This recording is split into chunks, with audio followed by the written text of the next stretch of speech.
নমস্কার, কেমন আছেন সবাই? আশা করি সবাই ভালো আছেন, সুস্থ আছেন। ছুটির ঘন্টা চ্যানেলে আপনাদের স্বাগত জানাই।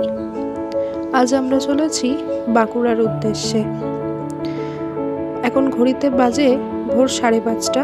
আমরা ভোরই রওনা দিয়েছি বাঁকুড়ার জন্য। এই যে সামনে ঘুন্টুগুড়ি, তার পাশের সিটে বাবা গাড়ি চালাচ্ছে আর আমি বসেছি পিছনে। না, আমরা শুধু 3 জন যাব না, সঙ্গে যাবে আমার মা আর কাকা। গাড়ি ছুটবে বেশ অনেকটা পথই, তাই সবার প্রথমে এলাম আমরা পেট্রোল পাম্পে। পেট্রোল ভরিয়ে এবার যাচ্ছি আমাদের বাড়ির পথে। সেখান থেকে মা আর কাকাকে তুলে তারপরে সোজা ছুটবো বাঁকুড়ার পথে।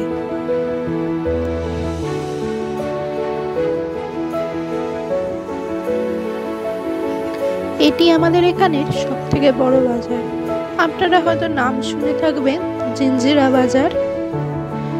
এখন ভোর বলে একটু ফাঁকা আছে, না হলে এই রোববারের বাজারে এখানে পা গলানোর জায়গা থাকে না।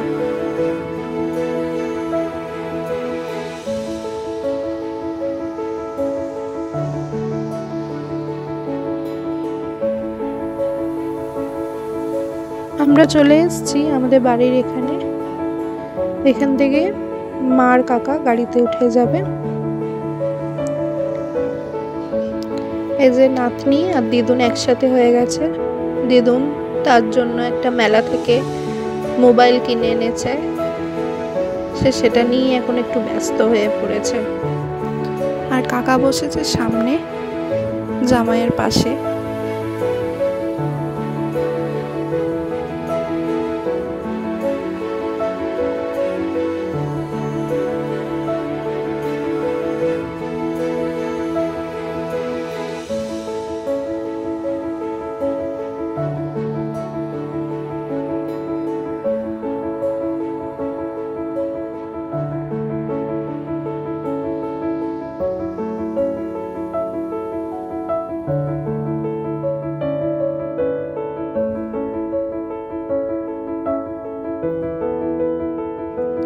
এখন আমরা দ্বিতীয় হুগলি সেতু পার করছি।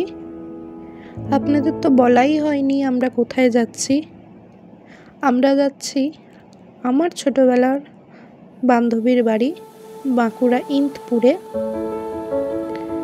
তার সাথে দেখা হয়নি আমার 2 বছর। আজ 29শে জুন, আজ তার ছেলের অন্নপ্রাশন। আমরা সেখানেই যাচ্ছি, তাদের বাড়িতে। বাড়ি থেকে খাবার টুকটাক করে এনেছিলাম, ফ্লাক্সে চাও ছিল। মা চা খাচ্ছিল, একটু দেখাচ্ছিলাম বলে মা রেগে যাচ্ছিল। আমরা বাড়ি থেকে টুকটাক খাবার একটু করেই নিয়ে আসি। মেয়েটা অনেকটা ছোট, তাই সবসময় সব জায়গায় দাঁড়ানো যায় না, তাই চেষ্টা করি যেটুকুনি করে নেবার।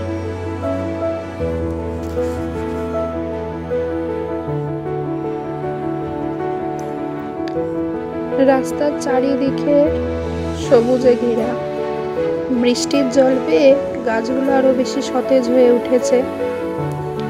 আর গ্রামের রাস্তা দিয়ে যাচ্ছি তো, দুটো চোখ যেন জুড়িয়ে যাচ্ছে। আর এদিকে শ্বশুর জামাই দুজনে মিলে পেট পুজো করতে করতে চলেছে। দেখুন চারিদিকটা কত সুন্দর লাগছে।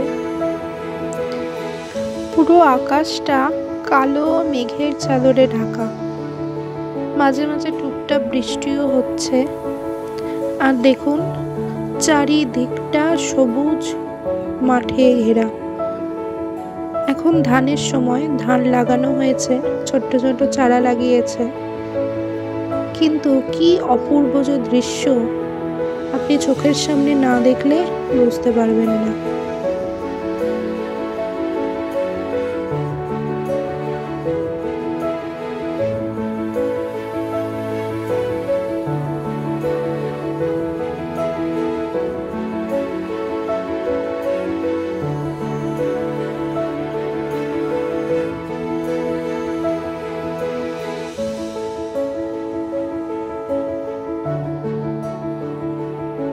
রাস্তায় যেতে যেতে প্রিয় বান্ধবীর সাথে কাটানো মুহূর্তগুলো খুব মনে পড়ছিল। চোখের সামনে ভেসে উঠছিল সেই ছেলেবেলার দিনগুলো। বাবার হাত ধরে যখন প্রথম স্কুলে যাওয়া শুরু হয়, সেই সময় থেকে আমাদের বন্ধুত্ব। প্রায় 25 বছর হয়ে গেল আমাদের বন্ধুত্বের। তাই রাস্তায় যেতে যেতে ছেলেবেলার প্রচুর স্মৃতি মাথায় ঘুরছিল, চোখের সামনে ভেসে উঠছিল সেই ছেলেবেলার সব খুনসুটিগুলো। আমাদের একসাথে স্কুলে দুজনকে জোড়া পায়রার বলে ডাকতো। দুজনে খুব গল্প করতাম, এমনকি গল্প করার জন্য আমাদের ক্লাস থেকে বহুবার বেরও করে দিয়েছে, দুজনকে আলাদা করে দিয়েছে, কিন্তু গল্প আমাদের শেষ হতো না। বাঁকুড়া জেলার কথা বললেই সবার প্রথমে মনে পড়ে বিষ্ণুপুরের টেরাকোটার মন্দির, শুশুনিয়া পাহাড় আর এই জঙ্গলে ঘেরা মায়াময় পরিবেশ। যারা লং ড্রাইভে যেতে পছন্দ করেন তাদের জন্য খুব ভালোও লাগবে। আমরা ডানকুনি থেকে আরামবাগ হয়ে ডান দিকের রাস্তাটা ধরেছি। ওই রাস্তা সোজা এলেই বাঁকুড়া। বেশ কিছুটা যাওয়ার পরেই চোখে পড়বে জঙ্গল, তার মাঝখানে পড়বে বিভিন্ন ধরনের হাট। সে হাটে বিভিন্ন ধরনের লোকের আনাগোনা। কলকাতা থেকে জয়পুর জঙ্গলের দূরত্ব 139 কিলোমিটার। রাস্তাটা খুব একটা ভালো নয়, কিন্তু যখনই এমন একটা মায়া জড়ানো নিস্তব্ধতা ঘেরা পরিবেশে আসবেন, দেখবেন এক নিমেষে কর্পূরের মতন উবে গেছে সব ক্লান্তি। আমাদের কলকাতা থেকে এইখানে আসতে সময় লেগেছিল প্রায় 4 ঘন্টার মতন। দুপাশে সারি বেঁধে দাঁড়িয়ে আছে ঘন জঙ্গল। শাল, সেগুন, বয়রা, মহুয়া একসঙ্গে মিলেমিশে রয়েছে। বর্ষাকাল বলে রোদ্দুরের তেমন দেখা পাওয়া যায়নি, কিন্তু গাড়ি থামতেই সর্বপ্রথম কানে এসছে ঝিঝি পোকার কর্কশ সুর। এই জঙ্গলের মধ্যে বাস করে হাতি, চিতল হরিণ, বুনো শিয়াল, বুনো শুয়োর, ময়ূর, আরও বহু নাম না জানা পাখির দল। কেউ যদি এখানে এসে এক রাত্রি থাকতে চান তারও ব্যবস্থা আছে। জঙ্গল শুরু হওয়ার মুখেই এখানে কয়েকটি নামজাদা রিসর্ট আছে, সেখানে চাইলে এক রাত্রি থাকতেও পারেন। সেখানে সেরে নিতে পারেন দুপুরের মধ্যাহ্ন ভোজটাও। ঠিক করেছিলাম যে জঙ্গলের মাঝে একবার গাড়িটা থামাবো। অনেকক্ষণ একটানা গাড়ি চলেছে, এবার একটু বিশ্রামের প্রয়োজন। গাড়ির ইঞ্জিন থামতেই এক রাস নিস্তব্ধতা যেন গ্রাস করেছিল। দুপাশে সবুজ চাদরে ঘেরা জঙ্গলের মাঝে ছুটে চলেছে হাইওয়ে।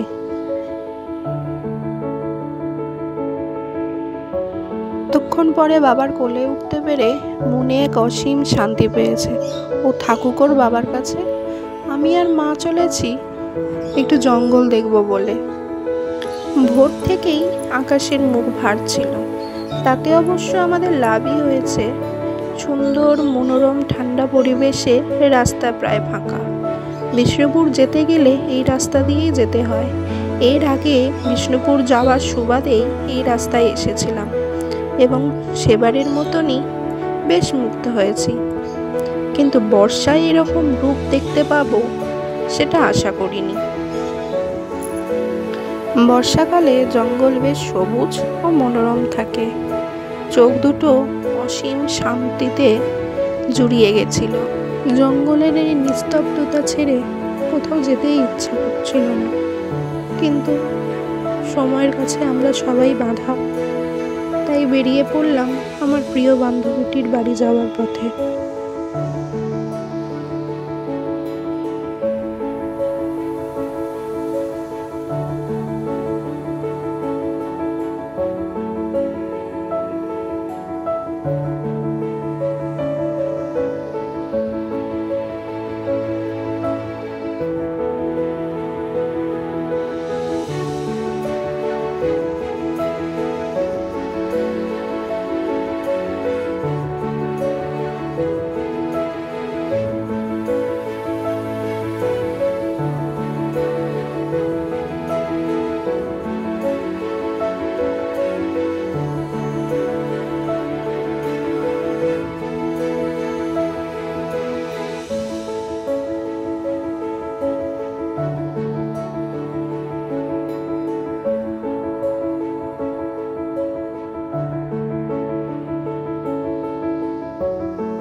গ্রাম্য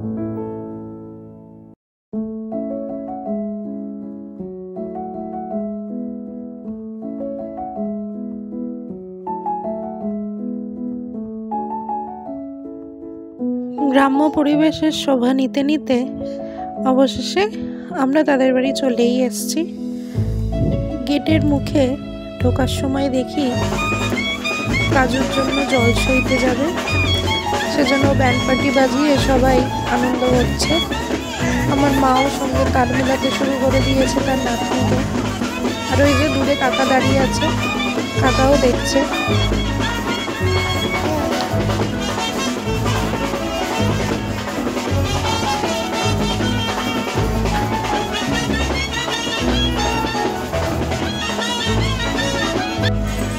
এটি হলো আমার বান্ধবীর শ্বশুরবাড়ির একটি মন্দির। ভীষণ জাগ্রত এই মন্দিরটি। এটি একটি মনসা মন্দির। ওদের বছরে একটিবার পুজো হয়। বিশ্বকর্মা পুজোর দিনে এই মন্দিরে পুজো হয়। বহু মানুষের আনাগোনা হয় তখন।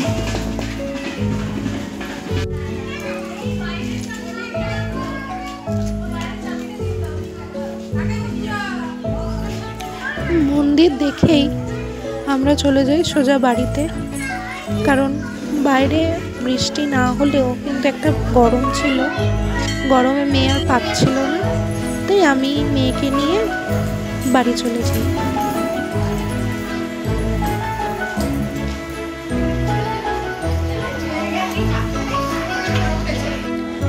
মেয়েকে এখানে একটু ছেড়ে দিয়েছিলাম খেলার জন্য। সারাদিন গাড়িতে একভাবে বসেছিল তো ও আর পারছিল না, সেজন্য ওকে একটু ছেড়ে দেওয়া হয়েছিল। ওর মতন খেলা করছিল।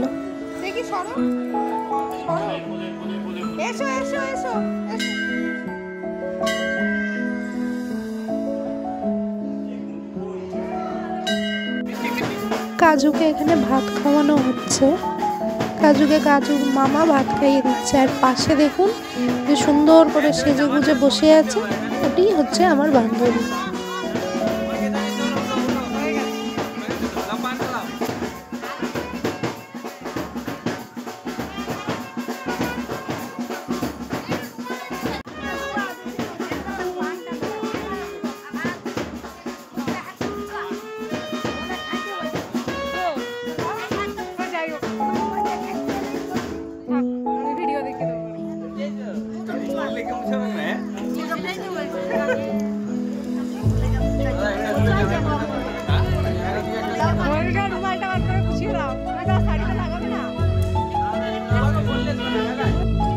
এরপর আমরা ওখানে খাওয়া দাওয়া করি। খাওয়া দাওয়া করার পর বিকেল 4:30 নাগাদ আমরা ওখান থেকে রওনা দিই বাড়ির জন্য। ওখানে অনেক লোকজন থাকার কারণে আমি সেরকম ভিডিও করে উঠতে পারিনি, তাই সেরকম কিছু ওখানকার দেখাতেও পারিনি। ওদের বাড়ি থেকে কিছুটা এগিয়ে আসার পরেই মুষলধারে বৃষ্টি শুরু হয়। চারিদিকটা ঘন কালো মেঘে ছেয়ে যায়। বৃষ্টিকে মাথায় নিয়েই আমরা আমাদের বাড়ির পথে এগিয়ে যাই।